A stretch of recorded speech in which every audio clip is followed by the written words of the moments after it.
My name is Terry, and I'm the Education Director for the New Bedford Symphony Orchestra and your host for this Learning in Concert program. This is the beautiful and historic Zeiterion Theater, where we will hear a performance by the New Bedford Symphony Orchestra conducted by Music Director Yaniv Dinor. Today we are going to explore a beautiful connection between bird flight and music. We will discover the different ways that birds move through the sky, and we will explore each flight pattern with a piece of classical music to hear how the melody's contour, rhythm, and meter move in the same way as these birds in flight. So let's begin. Our first flight pattern is called flap and glide. Birds like the Cooper's hawk, ravens, gulls, and owls will use this flap and glide flight pattern. Flapping is the up and down motion of the bird's wings that propels them forward. During the glide, the bird extends their wings outward. The glides allow the bird to conserve energy that is used during the flapping motion. Let's take a closer look at the flap and glide flight pattern with the glossy ibis. This is a long-legged wading bird with beautiful colors that reveal themselves in the bright sun. Here we see the glossy ibis using the flap and glide flight pattern as they fly over wetland areas. In our first piece of music, composed by Strauss, we will hear music that moves just like the flap and glide flight pattern. To understand this motion in music, let's take a look at this piano keyboard. To recreate the flapping motion of the bird's wings through music, we need to imitate the up and down motion of the bird's wings. That means that we will move to a neighboring note above or below.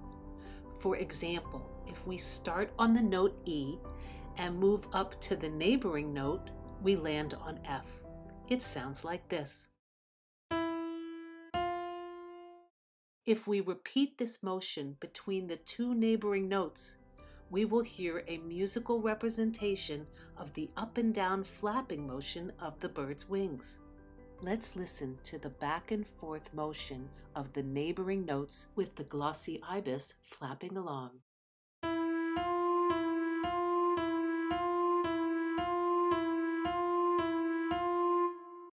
You know, that kind of reminds me of... Let's just focus on the birds. We can also hear the gliding motion in music too. When a note is sustained and held for a longer duration, we can imitate the sustained glides of the bird with wings held motionless and outstretched. This first piece will be performed by the NBSO Education Trio.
This is the common nighthawk.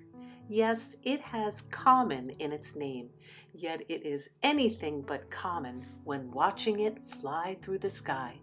The common nighthawk eats insects like flying ants, mosquitoes, and moths. So when chasing these flying insects, it creates a very quick, erratic flight pattern with sudden changes in direction, just as we might see in the flying movements of an insect. This flight pattern is called moth-like flight because the bird is moving like a moth as it chases it through the sky. In moth-like flight, we will see rapid flapping and sudden dives toward the ground. When swarms of insects are flying in the sky, we might see many common nighthawks chasing them at the same time. So the birds will dart in and out of the swarm to decrease the chance of flying into another bird. The common nighthawk's long tail helps the bird to make these sudden changes in direction. It is definitely exciting to watch. Music can make sudden changes in direction too. In the finale of Haydn's 14th Symphony, we hear how Haydn composed music with the same plunging motion and sudden changes in direction as we saw with the moth-like flight pattern. For example, notes that are moving up will suddenly move down, and notes that are moving down will suddenly move up. So why does Haydn compose his music this way?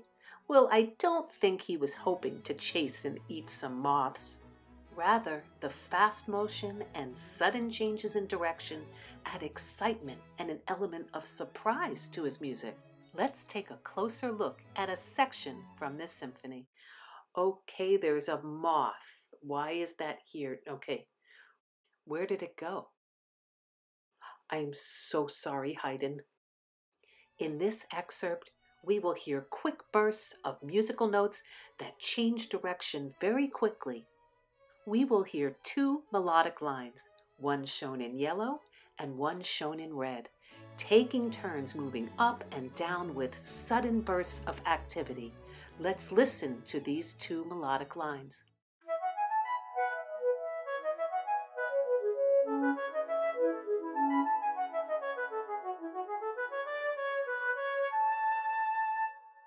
Let's listen again and add the birds flying along with the melodies.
Now we are going to have a visit from Chavi Bo, a photographer who created images that show the flight patterns of birds. His project, Ornithographies, is a collection of these bird flight pattern images. How did you get the idea for your project? And all my life, I was really interested in nature and wildlife, and especially in birds. So I didn't plan to work with wildlife, but after many years, I realized if I have something special to say, I think about why cannot talk about nature, but in a way that you feel comfortable. And I always love to research and to find new ways to show reality. So one day, watching a track of an animal, I think about myself, what kind of tracks the birds will live in the sky. What technique did you use to capture the images of these birds in flight? It's taking many pictures per second and stitch all that frames together into a single one. So that way you could see clearly many seconds in a single image. Can you tell me about this photograph? Well, normally when you see a picture of birds flying, usually they are flapping. So the movement is like a wave. You see a wave. But the big birds, for save energy, so they use the uprising hot thermal caverns. So this picture is take one of the most hottest day of the year. So the hot air is less dense, so it goes up. Vultures, storks, and these big birds save energy, use this trick. No, so they don't need to flap. They just take the wings open, and they glide in this tornado shape. In difference between a most simple image like a seagull crossing the frame, this may be only 4 or 5 seconds, but this picture, it's because it's a slow movement, because it's far, maybe there are 1 minute or more than 1 minute, and there are 60 frames per second. So 1 minute, it's like more than 3,600 pictures. What would you say to students who want to explore the world through photography like you have? For me, the important is to understand that wildlife photography, it's not travel really far. It's not take a portrait of a polar bear, or not take a picture of a lion. So if you have somebody or that have a backyard or garden, for me the goal, it's a excuse, an opportunity to get closer to the nature.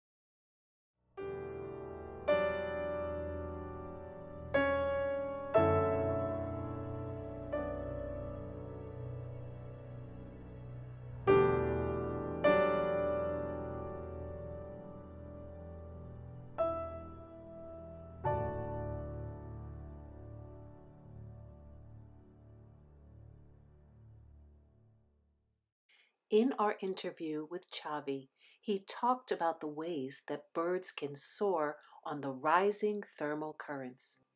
As surfaces or the ground gets warm, it also warms the air. This warm air is less dense than the cool air, and so it rises. Birds can take advantage of this rising column of air and glide, spiraling in a circular motion in the sky. This flight pattern is called static soaring.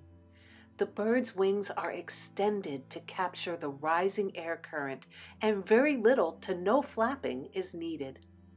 Music can also create this static soaring motion. In this next piece by Mendelssohn, you will hear a melody that spirals and ascends.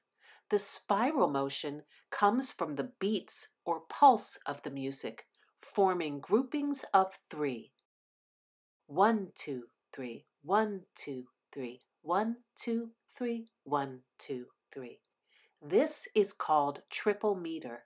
So when we hear this grouping of 3 beats repeated over and over again, it sounds like the music is spiraling around back to 1 or the first beat each time. 1, 2, 3, 1, 2, 3.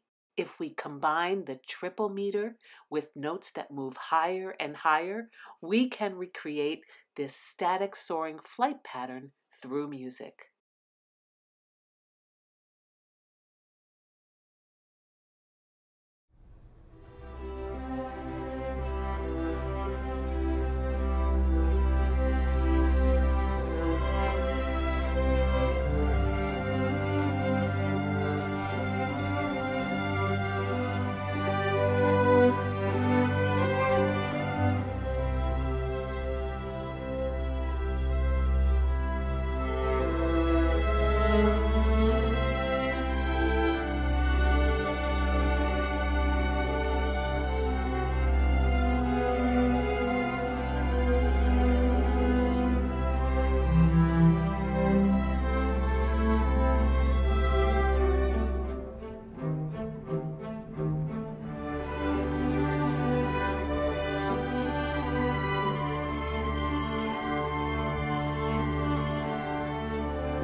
Let's visit with composer Derek Bermel.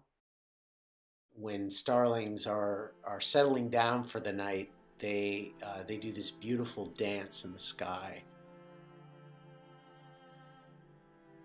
And when I was living in Rome, I remember the murmurations in the sky. The sky would suddenly be covered with starlings, and you would see these beautiful geometric patterns. Think of strings, a string orchestra, as similar to a flock of birds in the sense that they're very connected.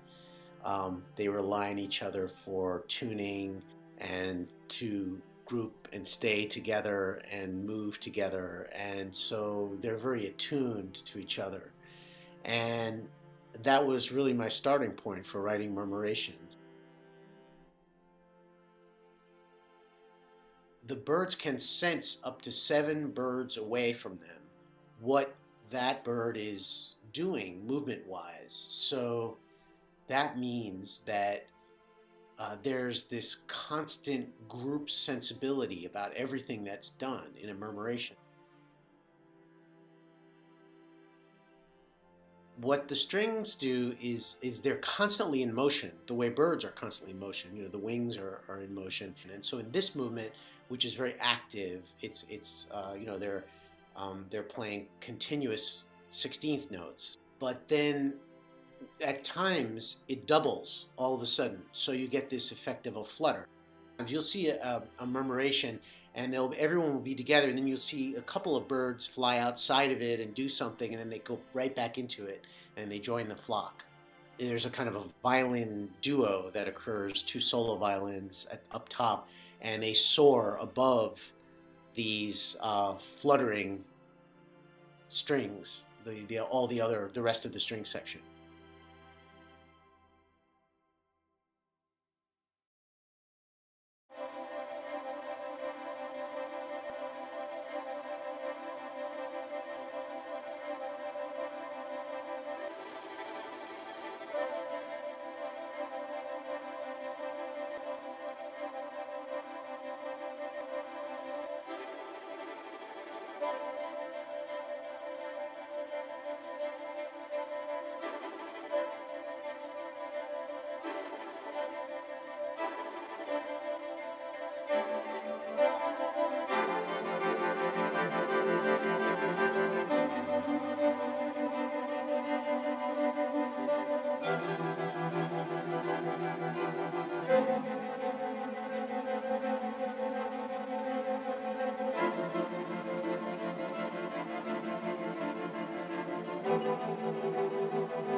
let's head out to Stanford University for a visit with David Lenting.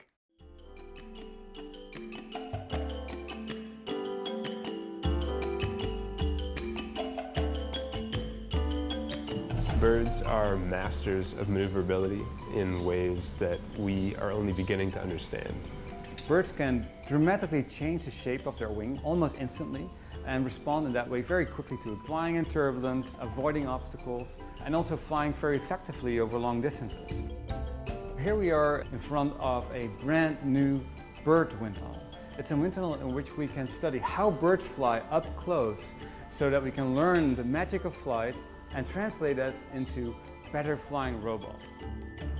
What's great about it is that we can vary the speed of the wind very precisely, from very close to 0 meters per second all the way to about 50 meters per second, which is very fast. The tunnel is designed to be super low turbulence, but we also want to study how birds fly in turbulence and how we design vehicles that are more stable in turbulence. So we also have this turbulence generation system. We can actually not only control how strong the turbulence is, but where the turbulence is in the tunnel. Birds are flying at 10 meters per second, but in our lab, they're basically not moving. Because it's still in the same little test section, we could use a lot of our other lab equipment, like our high-speed cameras and our motion tracking devices, to measure all the kinematics and forces that it's generating, without needing to use up a large expansive space that would be necessary without the wind tunnel. I've been working with both lovebirds and parrotlets. The technique we use is all positive reinforcement for voluntary flights. And that way we're getting calm, natural flights as they would be in their natural environment. Students are super excited to figure out what is it that enables birds to fly under these complex conditions and how can we translate what we find into developing robots that can be used for delivery, search and rescue, any application in an urban environment where conditions like wind are really unpredictable.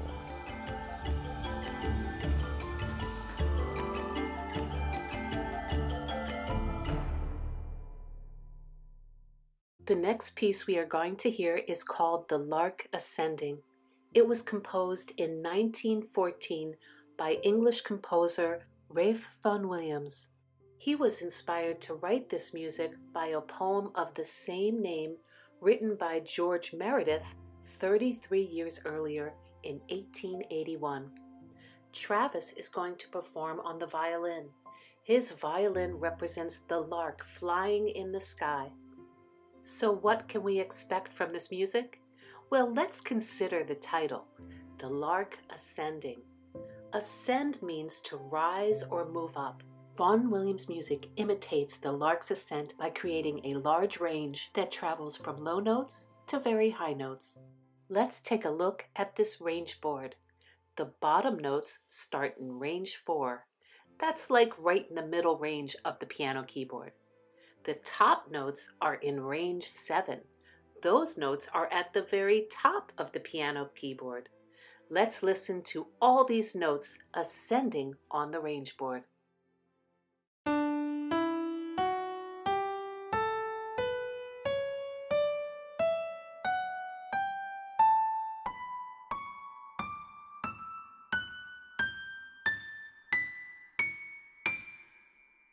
In the beginning of the piece, you will hear the violin starting on D4 and gradually ascending higher and higher until the very end, where we will hear the violin play this D7 at the very top of our range board. So Vaughan Williams uses a wide range from low to high to imitate the lark flying higher and higher into the sky. Vaughan Williams' melodies also move in a way that imitates the lark's undulating flight pattern. So what is undulating flight? In this flight pattern, the bird alternates between flapping and glides. Some birds bring their wings in during the glide. This is called a bound. When bounding, the bird has its wings held tightly up against its body. The undulating flight has a shape to it. As the bird flaps, it ascends and moves up. When it bounds, the bird creates a little arch shape that goes up and then travels back down. This flap and arch-shaped glide, or bound, repeats over and over again. In Vaughan Williams' The Lark Ascending, we hear this undulating flight pattern melody. The first series of fast-moving notes, back and forth, imitate the fast flapping of the lark's wings. The melody then moves up, and a note is held for a longer duration. This is the moment in the flight pattern where the bird is gliding with wings outstretched or bounding with the wings pressed against its body. The melody then descends and the fast-moving flapping begins again. Let's listen to this undulating flight melody shown with a graph, a contour line, and then the bird in flight.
Here I have my friend Cisco, who is a great horned owl. Let's visit with Sam Claggett and Cisco at the Buttonwood Park Zoo. Owls in general are really cool animals. We can find them all across the world except for Antarctica. And there we have over 280 different species of owls. So Cisco is here at the Buttonwood Park Zoo because he is an animal ambassador. So being an animal ambassador, Cisco here is able to come out to programs and events and the like so people can meet and see them a lot closer. And so the reason he is an animal ambassador is because at one point he was a wild owl, but did sustain a wing injury. And that wing injury just didn't heal properly, so he's not able to extend his wing out all the way. So it's kind of healed at an improper angle, so he's not able to generate enough lift to actually fly anywhere. Looking at Cisco, we might notice his large eyes, so we can see that he is a very big sight-based hunter. His large eyes are packed full of light-detecting cells called rod cells that help him see very well in the dark because he is a nocturnal predator. So we would only need the light of a single birthday candle to light up sort of this entire area that we're in to find his food. Now, great horned owls are really cool because they are fierce predators and they're apex predators, meaning they're the top of their food chain. Meaning they will eat whatever they want, which gives them the nickname the tiger of the sky. So they will eat things such as mice and rabbits and rats, possums, other birds, and also a skunk. Now, when we think of owls, we probably think about silent flights. That's probably one of the biggest differences between owls and other birds when they fly. We have two leading hypotheses of why they evolved to have silent flights. So the first is that it helps them hunt more efficiently. Now, if you're making a lot of noise when you're flying, then your prey is obviously going to know that you're coming and can run away faster. So by having silent flight, you're able to sneak up on your prey a lot easier. The second hypothesis is that owls have silent flight because it helps them hear their prey easier. You know, being perched high in a tree and their prey items hanging on the ground, there's a large difference in distance. So they want to be as quiet as possible to hear the movements on the ground to pick up where their prey item is. So owls are able to fly silently for a number of reasons. If his wing was extended out, his wingspan would probably be between 3.5 to 4.5 feet. So it's a very long wingspan compared to other birds. So when other birds fly, they have to do a lot of flapping. Whereas owls, when they fly with their extremely long wings compared to their sort of short bodies, they spend a lot more time gliding through the air rather than flapping. And so that gliding without having to flap their wings doesn't disturb the air or create turbulence, which doesn't contribute to any sound production. Now, as an owl flies through the air, and maybe if it has to flap its wings a few times, he has some cool adaptations on his wing that allow sound to drop almost to zero. So on the leading part of his primary feathers, which is just the end of his wing, he has comb-like structures.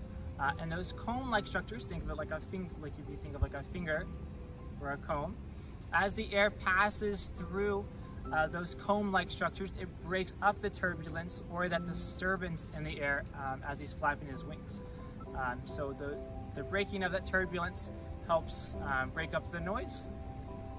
And then as that sound continues to go over his wings, their wings are very soft. You can say it has almost a velvet-like feeling, and it's kind of like a sound muffler. So as whatever turbulence is left from breaking up through those comb-like structures goes over his wing, the velvet and softness of his feathers on his wings help break up that sound even more.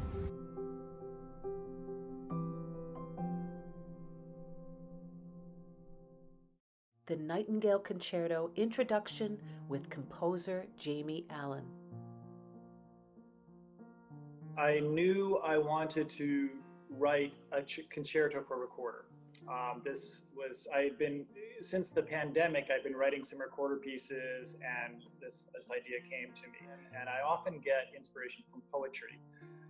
So I was looking through various poetry books. I ran across the John Keats poem, Ode to a Nightingale, and that seemed to really resonate with me. Man, John Keats was only 25 or something like that when he died. So he was a very young man. He's very influential romantic poet, and he has this image of him walking through the forest and listening to the nightingale, and he just yearns for that kind of freedom that the nightingale is embodying.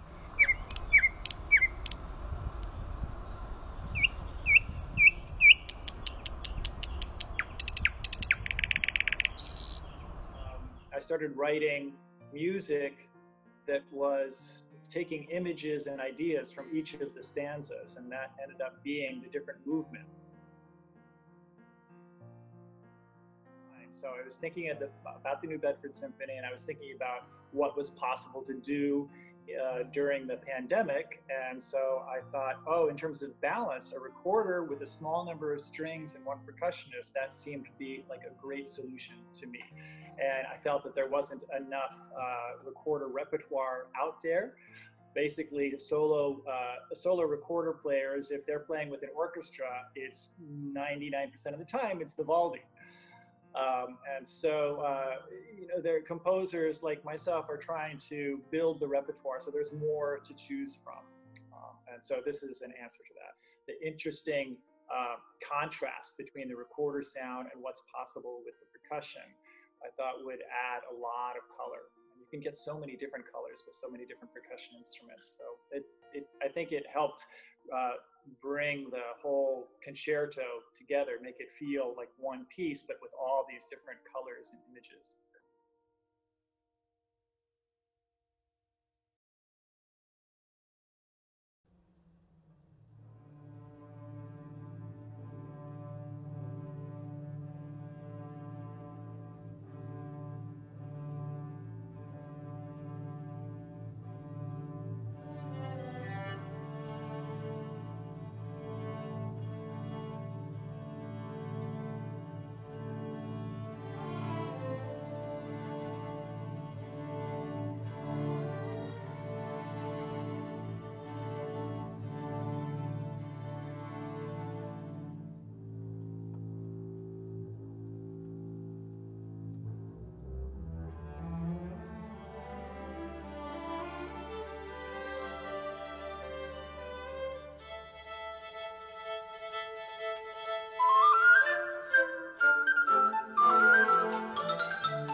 As we close, I would like to thank music director Yaniv Dinor, the New Bedford Symphony Orchestra, and all our featured guests for participating in this Learning in Concert program.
We want to hear from you.